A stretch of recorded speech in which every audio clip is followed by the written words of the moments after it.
All right, ladies and gentlemen, welcome back to the channel. We're talking about the Green Bay Packers in tonight's video. What a roller coaster. I swear these guys are giving us heart attacks out here on a week-to-week basis. Jordan Love gets banged up right away, actually, in the beginning of the game, but he plays through the limps, and unfortunately, he goes down with a groin injury towards the end of the third quarter, and Mr. Malik Willis steps in once again after going 2-0 as the Green Bay Packers starter in week 2 and 3 when Jordan Love got injured at the end of week 1. He goes 4 of 5 on 2 possessions for 56 yards, a touchdown. I mean, 4 carries, 23 yards. Malik Willis is the reason the Packers won this football game. I mean, he really is. It's unbelievable. The best news, there's 2 unbelievable news. Jordan Love, at the time of this recording, it's a little bit later in the afternoon here on Sunday evening. Jordan Love, Matt LaFleur in the post-game presser was like, yeah, that wasn't great. We're a little bit concerned about him. The most recent update, I think, from Tom Pelissero said that the Packers aren't expecting to lose him or miss him for any time. They think they got away with a big-time injury or vice versa. Sorry, I worded that wrong. They think they lucked out. But the even better news, I mean, some of the better news of the entire afternoon, the way the Chicago Bears just lost that football game, I'm so sorry if you're a Bears fan watching this video, not really, but what a great Sunday. I mean, truly, folks, Josh Jacobs, the Packers defense, led by Jeff Hafley, I was freaking out when Jordan Love got injured because I'm thinking, oh, shoot, we're up by like 3 points, folks. It was 13-10 Green Bay's way after halftime. And, third quarter, when Jordan Love got injured, man, obviously injuries in general, you're holding your breath. But I was hoping, because he still had his helmet on, like, hopefully this kid's okay. They just want to be precautionary because you're 5-2. Like, don't rush him out there. We're going to talk everything Green Bay Packers from this afternoon in tonight's video. But before we do, if you guys enjoy it, hit that like button, hit that sub button for daily NFL content. I am, fortunately, a diehard Green Bay Packers fan, as some of you guys may know. So we can try and get this video to 600 freaking likes for the 6-2 start. Folks, Jordan Love has missed like 2.5 games this season, and the Green Bay freaking Packers are 6-2. Now, Jordan Love, he had a really bad interception, and that's been his MO. And I actually heard from a bunch of Bears fans this evening about how much better Caleb Williams is going to be long-term than Jordan Love. I thought that was crazy, even though I do think actually Caleb's going to be a good quarterback. Jordan Love, before he got injured, 14-22, 196 yards and an interception. He averaged pretty much 9 yards per completion. It started pretty shaky. Honestly, for both teams, it was 0-0 after the first quarter, but Jordan settled in after that interception, and they just weren't really able to put passing touchdowns up on the board. But it's just crazy what Malik Willis has been able to do. Like, it truly is. This is a backup quarterback that we did not have on the roster until preseason ended. And he's gone like 2.5-0 in his games this season. It truly is crazy. And this is a player who most people completely writ off, whether you're a Titans fan, whether you're even a Packers fan. Malik Willis, all right, I don't even think he threw a touchdown pass in regular season play up until this season. Like, all right, Malik Willis, we had a couple of bad backup quarterbacks in preseason, and you're going to go with Malik Willis?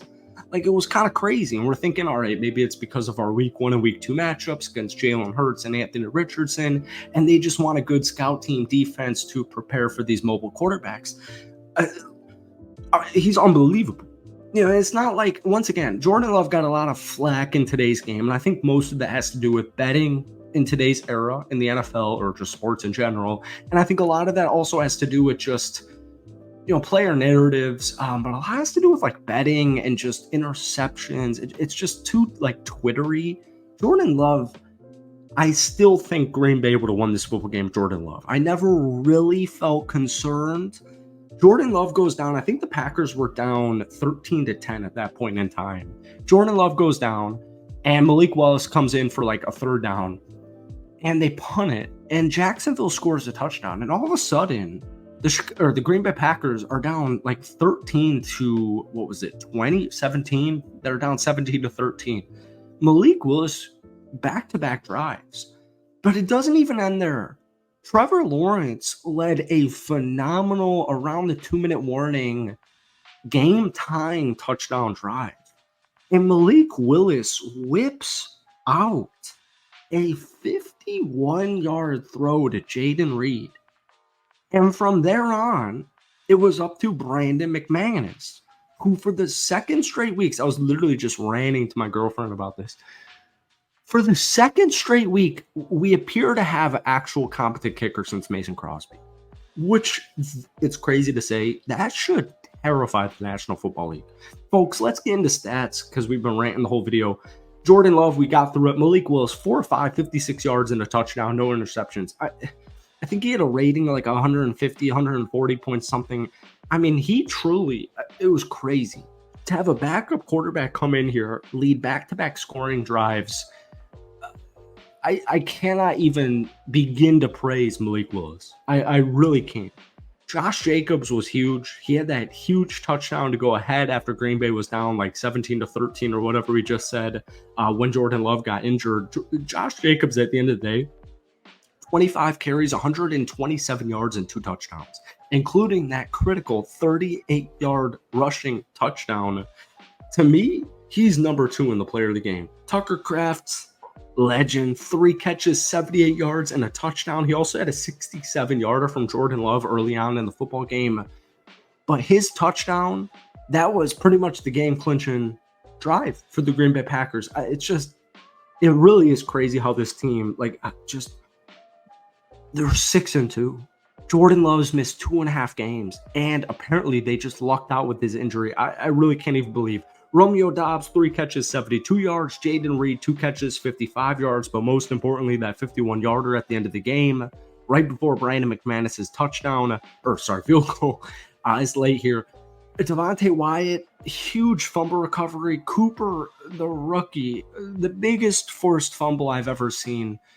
Jeff Hafley in this defense is unbelievable. Xavier McKinney, folks, I'm sure you guys have seen this on Twitter or something. He just got a 6th interception. They were comparing him to guys like Ed Reed on the broadcast today. That's how good he's been. Folks, we've played 8 football games, and Xavier McKinney, our brand new free agent, free safety acquisition, has 6 interceptions. It is literally unbelievable. Cooper, the rookie out of Texas A&M, 8 total tackles, including the strip sack fumble. I mean, he is huge. Without that, I don't know how. I'm not saying Green Bay couldn't have won that game without Cooper's strip sack fumble, but it would have been a lot more difficult than it was this afternoon. It just is genuinely crazy. And folks, we ranted for way too long in tonight's video. We're going to get through all of this probably tomorrow, so stay tuned. Hit that like button, hit that sub button if you guys enjoy NFL content. A lot of Packers videos, as you guys can probably tell. We'll get back to you guys tomorrow, but folks, give me your player of the game. Give me the player of the game. Give me your thoughts on this afternoon's football game. We're 6-2. I mean, I am ecstatic. And we take on the Detroit Lions next week, and I think it's at Lambeau. I cannot wait. I know you guys can't either. Thank you for watching. Have a great rest of your weekend. We'll see you tomorrow. Peace.